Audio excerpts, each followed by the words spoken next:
Oh, boss, boss, boss D. Oh, Mike Defensor, gago ka ba? Pupunta ka dyan, nagreklamo, tapos sasabihin mo is, I have the right to remain silent. Oh, kaya ka pinagtatawanan nila Atty. Claire Castro eh.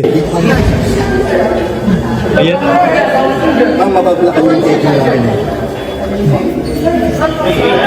Yun naman. Baka yan lang ho yung sasabihin ng 18 Marites, no?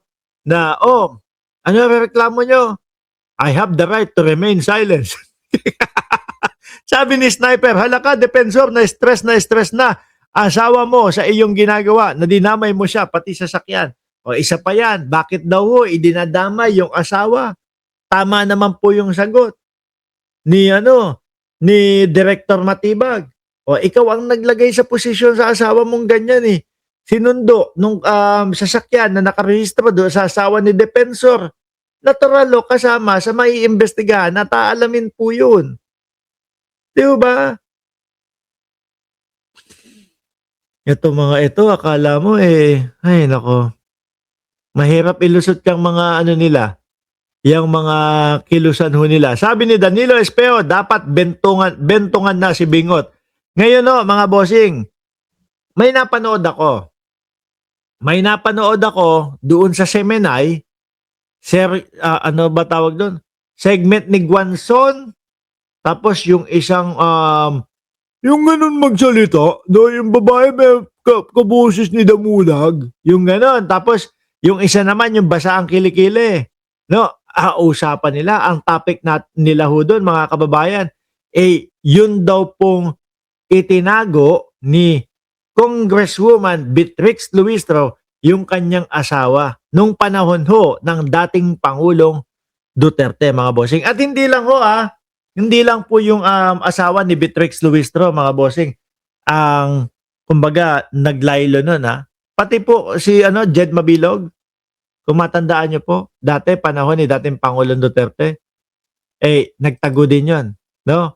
Ang rason naman niya is, kumbaga, gusto siyang gawing tulay ng mga Duterte para patungo o maitulay papunta doon sa kay dating Senador Franklin Drilon. Kaya po siya isinama daw. Kaya daw siya isinama doon sa, alam niyo yung chart ng dating Pangulong Duterte na napakalaki? Marites chart, no? Alam niyo yun? Yun, doon. Ito naman po ang paliwanag ni Beatrix Luistro, mga kababayan, kung bakit niya ginawa yon sa kanyang mister. Going around that here you are holding people to account, and yet you told your husband to hide and not face these charges. Kung gusto niyo pong mapanood, mga boss chief amo sir, yung mismong kompletong video na ito, puntahan niyo po Casey at Night or something like that. Si Carmina Constantino. Kunta nito, no? Ganda yan, no? 51 na ho yan, mga kababayan. Si Carmina Constantino, pero ganda, crush ko pa din yan. When they were filed against him, talaga bang tinago niyo yung asawa niyo? Yes. Tinago ko po ang asawa ko. It is because I needed to step back. So, hindi po totoo na I evaded the law. I just needed to step back. Ito po yung sagot niya, doon po kay Lagwanson at yung basa ang kilikili at yung isa yung kamukha ni Damulag. Because I needed to prepare my husband. I needed to prepare my young children then. I needed to prepare my kababayan in Mabini. Kasi may kaso yung mayor nila, di ba? And rape case is a very scandalous case, no? As soon as I believe that all of them are prepared already, I made my husband make voluntary surrender before the court. Na-arraign po siya. We attended Ayan naririnig nyo Stoy, mga DDS. the pre-trial. As a matter of fact, we filed a petition for bail. That's why he was able to get his temporary liberty. The prosecution was able to present. Sandali. Ma'am Beatrix, isama ko na yung allegation o yung sinasabing issue ni Vice Presidente na may utang daw po siya kayo sa kanila. Ay hindi, nasagot niya na yun.